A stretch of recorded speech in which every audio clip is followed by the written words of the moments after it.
スト翻訳始まるよ。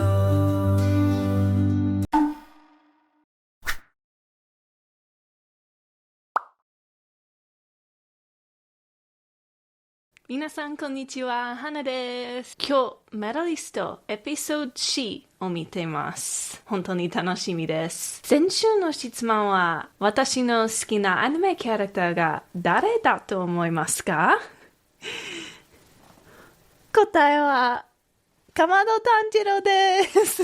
鬼滅の刃と炭治郎がとても好きです。炭治郎は優しくて熱心で特別な人だと思います。今週の質問はコメントにあります。答えてください。ありがとうございます。皆さんはこれまでのシリーズを楽しんでいますか？すごく面白いと思います。毎週見てくれてありがとうございました。Now I'm quite looking forward to today's episode because I believe this is probably going to be the episode where we compete, and I am very, very excited to be on the edge of my seat because watching a skater compete in a show is about as intense as watching a life or death fight scene in a shonen anime for me, so I'm very excited for today's episode. A couple things I wanted to mention regarding last episode as a reminder to everyone. Since I'm kind of talking through, there might be a couple things here and there that I missed. Something that I noticed when I was editing, and I added a note last week, but I missed out on the fact that they had her planned program content laid out and they only showed it for a quick moment. It did have an axle twice in it, so I was kind of confused on why we were going from single Saokao all the way to double Saokao and not seeing anything else in between, but it seems as though maybe the anime just cut out some of that stuff, as well as it just seems that she's landed her axle. Now that is perfectly fine.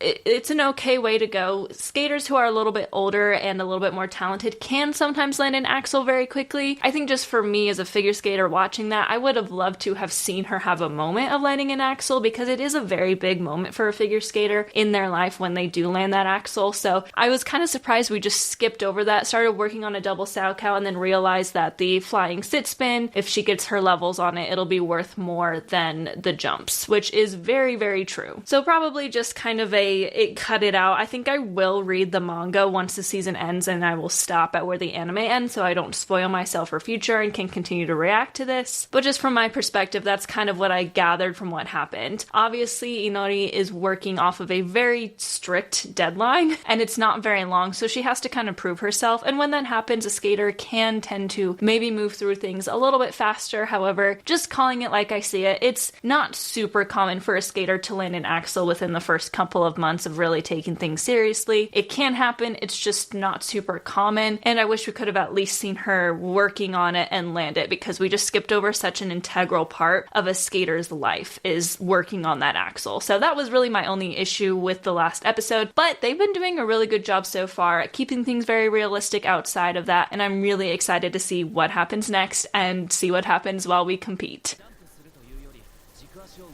You want to tuck when you go into a flying sit spin. It's a little bit less about jumping up high and a little more about tucking your leg up.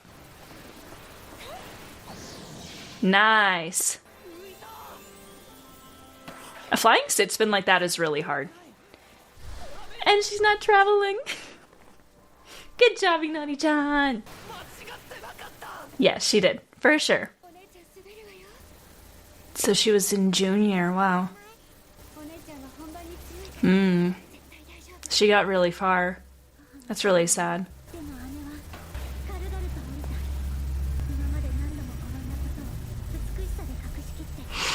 They didn't really show what jump that was. I can't call it. Yeah, you put your arms over your head during a jump to get higher points because it's harder. Here it's called a Rappan variation because Adam Rappan made it famous, really. It's competition day? Oh, it's her sister.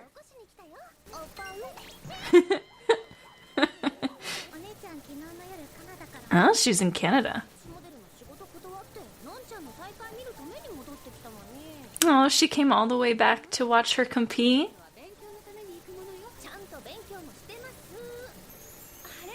Aww.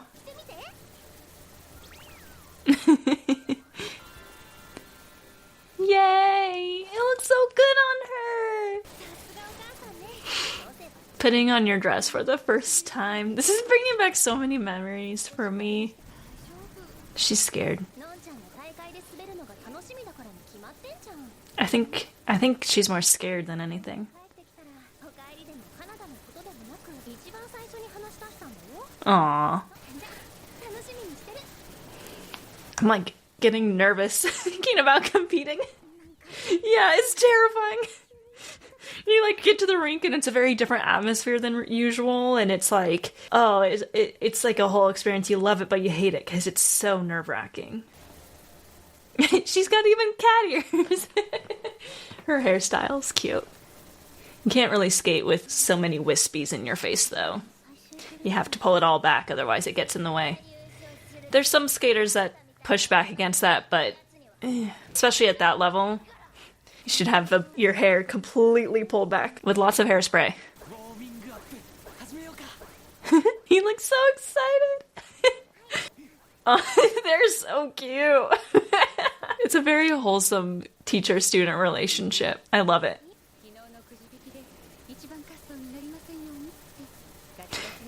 Skating first sucks, but is also somewhat of a blessing. Because you just get it out of the way, you're done. But you miss out on like this last minute of your warm-up because you're making sure to catch your breath and just relax before you start. So it's not most people's favorite. Time for your warm-up. 4 minutes is short. Yeah, they're always looking. They'll say they're not, but they're watching you. I made eye contact with judges so many times during warm-up when I was falling. Terrifying. I found my warm-up to be more nerve-wracking than the actual skate, too. I don't know if every skater's like that. Aww. Oh. Oh.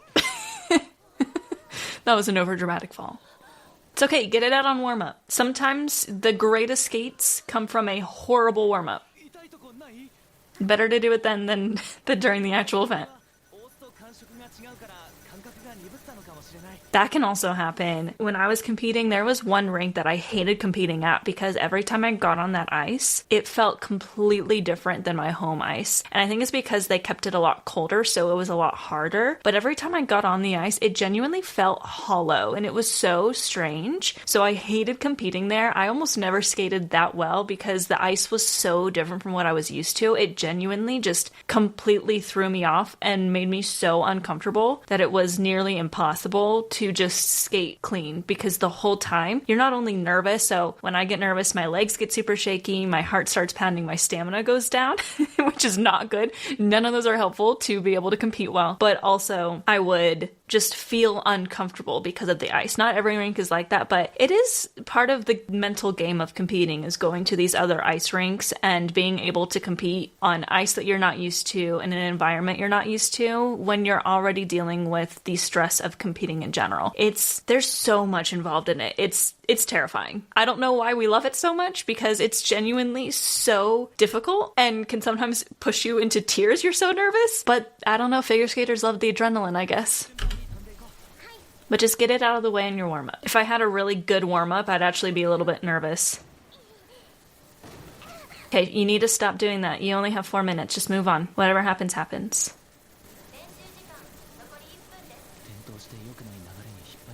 It's a mental game. Having your first competition be at this level, too, I can't even imagine. My first competition, I was doing 1-foot glides and swizzles. Like, I wasn't trying to jump and spin. So I got used to the idea of competing before I started doing jumps and stuff like this. I always say get it out of the way during the warm-up, but you don't want the warm-up to be that much of a disaster. It's okay, Naughty. Okay, off-ice jumps on skates is kind of dangerous. Just leave it behind you.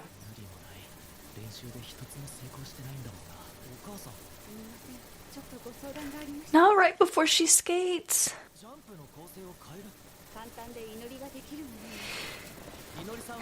That is a strategy.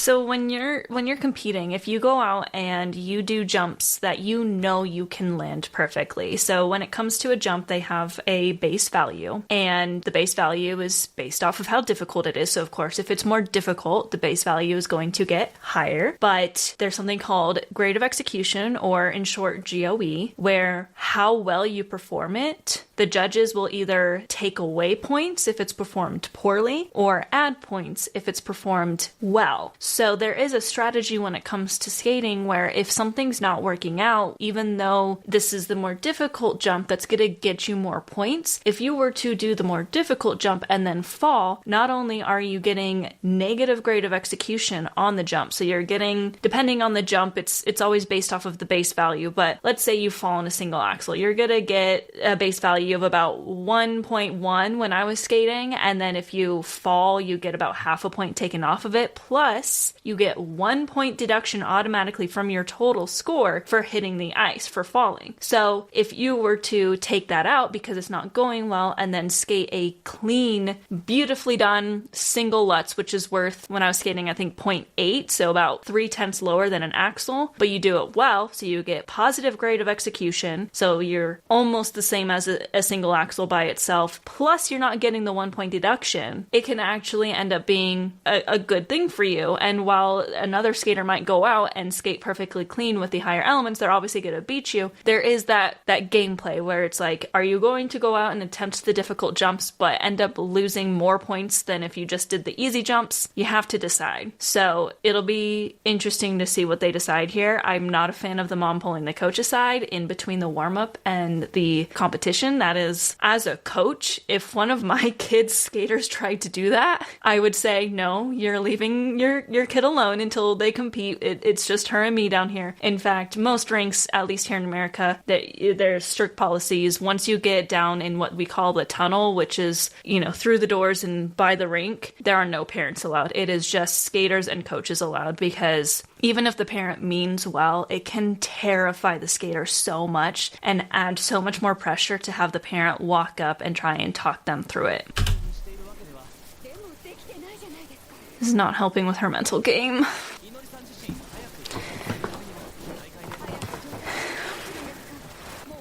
It's making me like...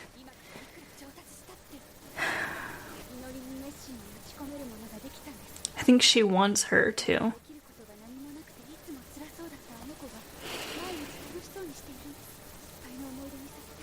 She has a point. I don't know.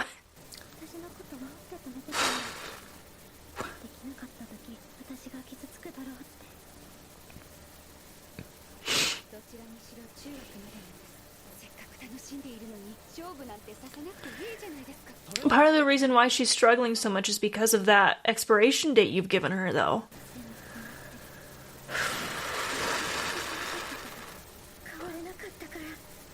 I don't know why I'm crying. I can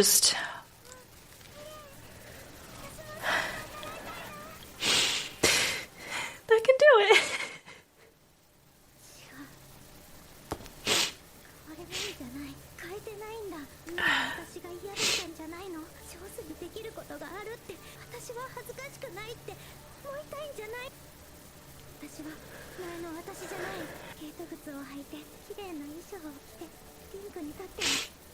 Just having a younger skater look up to you and just say something small like that can... I genuinely don't know why I'm crying so hard right now.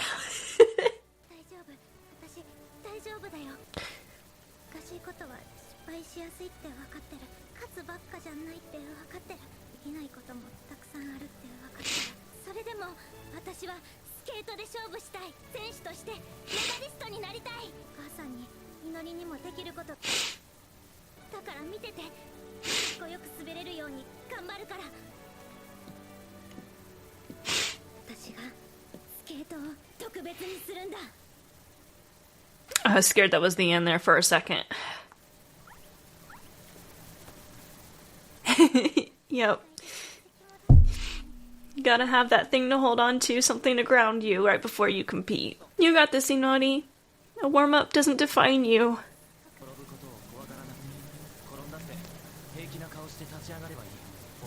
That's the That's what you have to do as a figure skater. The more scared you get of falling, the more you're likely to make mistakes. You get another shot, always. But she has a time limit. Now it's time. I can, like, feel the nerves of competing flow through me right now. I kind of miss it, but I don't.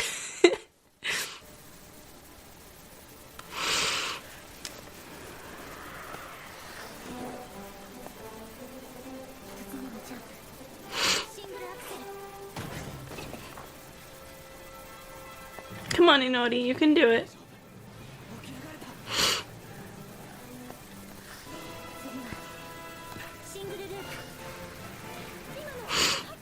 Good.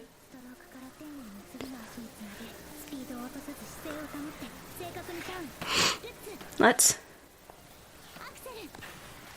Good girl.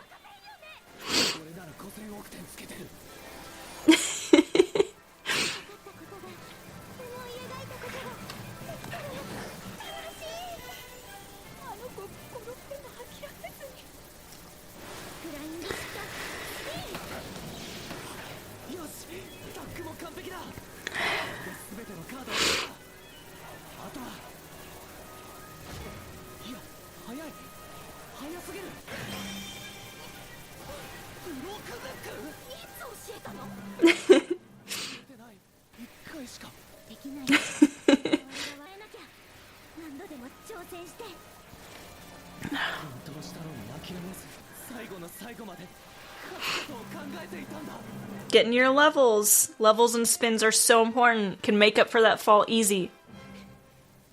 Yay! It wasn't perfect, but good job. That's such an important thing in skating, is you're not always going to be perfect because you are only human. But you cannot let it go after that first fall. You have to stay focused. And that shows signs of a very good competitor, is being able to, you have that first mistake, but you continue on.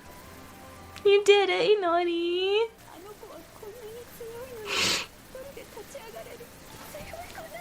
Let her compete longer than until middle school, please. I know you're scared, but you gotta let her keep going. A single Lutz single axel combo is a high point getting jump combo in this level too.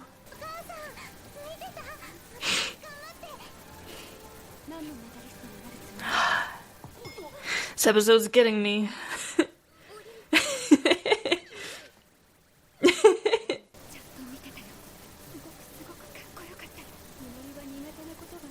Does that mean there's no more expiration date?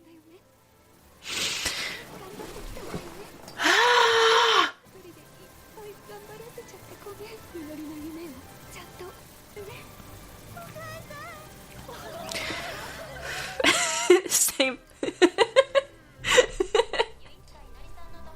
Yay! Currently. Okay. Am I like... My eyes are all red.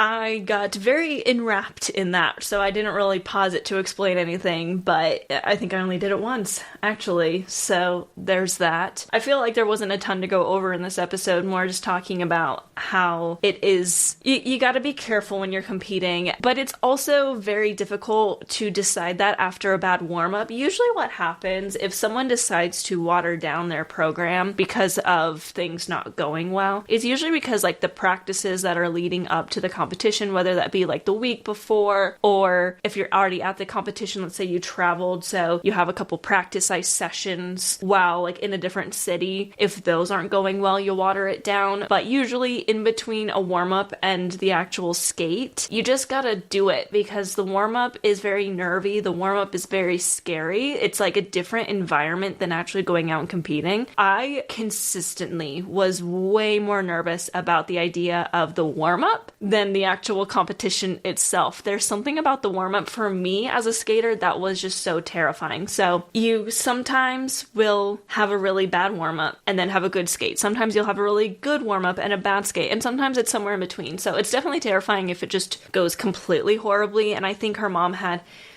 she had her reasons, and that was not necessarily incorrect, but I'm glad that she still went for it. And I'm glad that they depicted it in a way where it showed her still fall on that first one, that she's not just going to be perfect in her very first competition. Because having your first competition be at this level, like I did not experience that, like I said. So it's very realistic again, and it was... I'm just really happy. I think I got so emotional just because being in that competing environment and feeling like terrified after a bad warm-up, and then having a kid be like, just in passing, say like, oh, she looks so pretty, I want to be like her someday. Like all those things I experienced, and I had a lot of competitions go horribly wrong for me. It was actually a pretty long time of getting off that ice and just being really sad and like just so mad at myself consistently. So I'm just connecting with this. I think that's what's happening with this episode.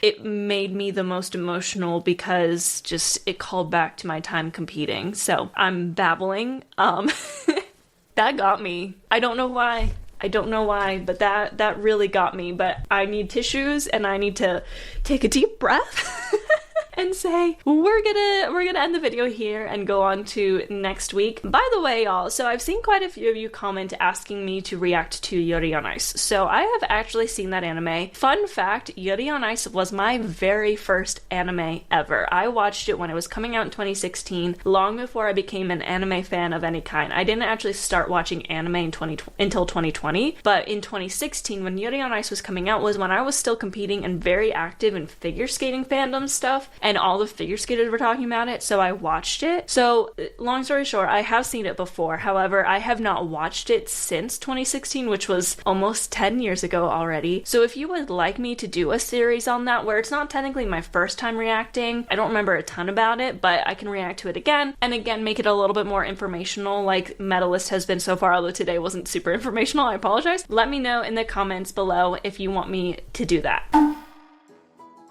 それでは今日出てきた英単語を振り返ってみましょう。 Let's say この表現は議論や説明の中で仮にだと考えてみましょうや例えばという意味で使われます。具体的なシナリオや条件を仮定して話を進める際に便利な表現です。こちらがその英単語を使った例文です。 Let's say you win the lottery. What would you do with the money? 例えば宝くじに当たったとしましょう。お金をどう使いますか？ Let's say we leave at 7 a.m. We should arrive by noon. 仮に午前7時に出発するとしたら、正午までには到着するでしょう。これも家庭の話をするときにかなり使われる表現ですので、覚えておいた方がいいでしょう。家庭の話を家庭の中でするときは、その家庭に注意をした方がいいと思います。はい、言いたかっただけです。Struggle. この単語は困難な状況で奮闘するまたはもがくことを意味します。物理的な努力だけでなく、精神的、感情的な困難に直面した時にも使われます。また、社会的な問題や課題に取り組む時にも用いられます。こちらがその英単語を使った例文です。She struggled to finish the project before the deadline. 彼女は締め切りまでにプロジェクトを終わらせようと奮闘しました。Many families are struggling to make ends meet during the economic downturn. 多くの家庭が経済の低迷中に生活費を賄うのにもがいています。祈りは中学生まではスケートができるという期限から来る焦りから、いろんなことにもがいて苦しんでいるようにも見えました。それでも、それを克服した後の喜びが描かれてよかったです。Have one's reason. この表現は、自分にはそれを行う正当な理由や考えがあるということを意味します。他の人には完全には理解されないかもしれませんが、自分にとっては重要な根拠があることを表現します。こちらがその英単語を使った例文です。I won't explain everything now, but trust me, I have my reasons. 今はすべてを説明しませんが、信じてください。私には理由があります。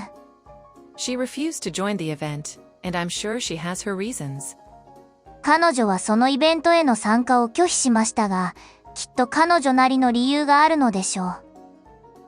祈りのママはちょっと過保護に見えちゃう時がありますが、彼女には彼女なりの事情で祈りを心配しているだけなんですよね。間違っているとは言えないだけに、見ていて歯がゆいところがありました。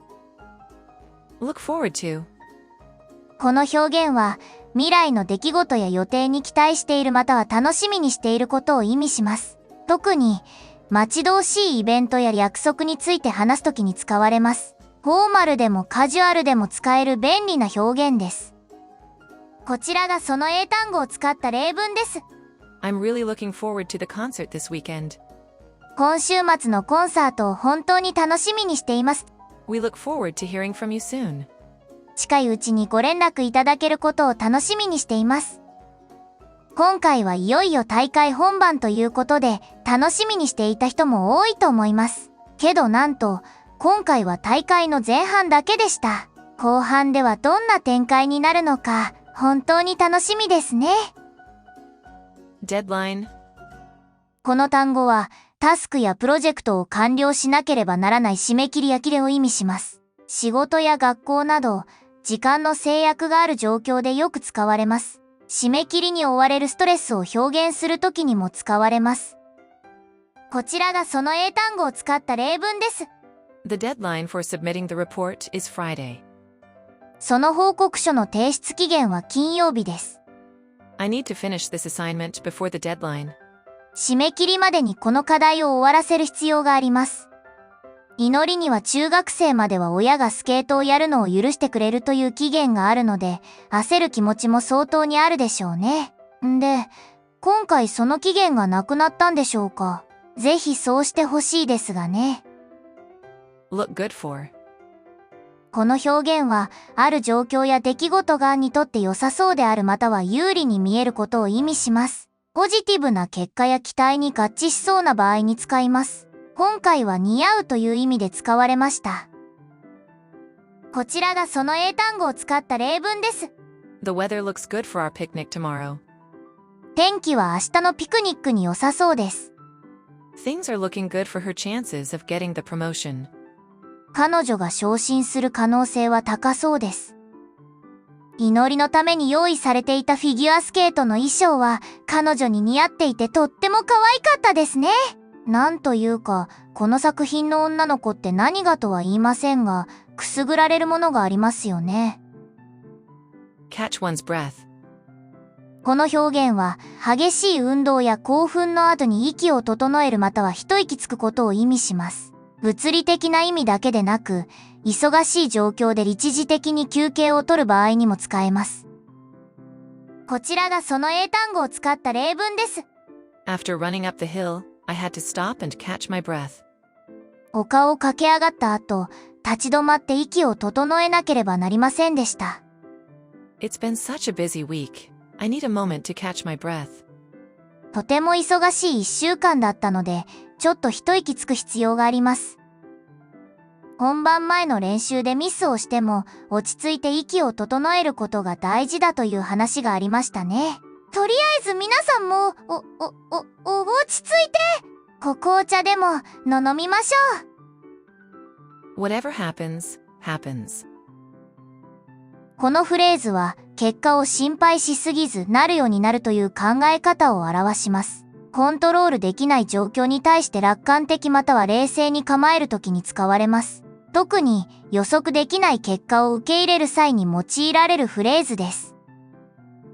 こちらがその英単語を使った例文です。I've done everything I can, so whatever happens, happens.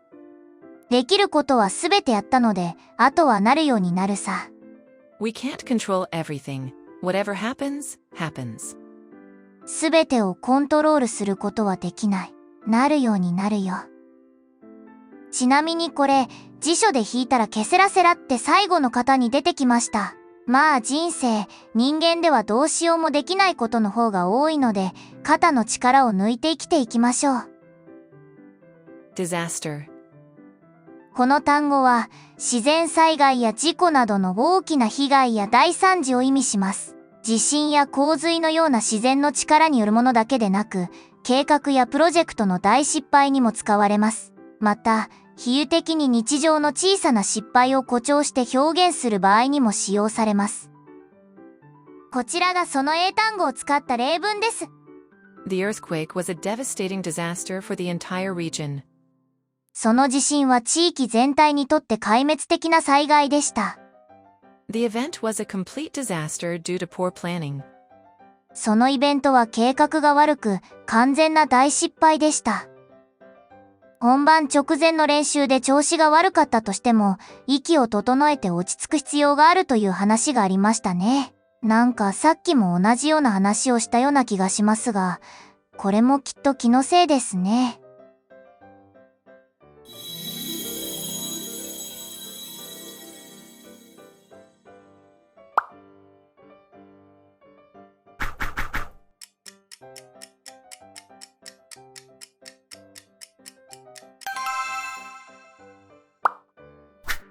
Strategy. この単語は、特定の目標を達成するための計画や戦略を指します。ビジネス、軍事、ゲーム、個人的な目標など、様々な分野で使われる言葉で、目標を達成するために考え抜かれた行動指針を意味します。こちらがその英単語を使った例文です。Our marketing strategy focuses on attracting younger customers. 私たちのマーケティング戦略は若い顧客を引きつけることに焦点を当てています。The general outlined a new strategy to win the battle. その将軍は戦いに勝つための新しい戦略を説明しました。本番での調子が悪い時に、プログラム内容を簡易化するのも戦略の一つだという話がありましたね。私はあの時、かの有名な諸葛孔明ならどんな戦略を取るんだろうと気になっていました。しょうもないことを考えていてすみません。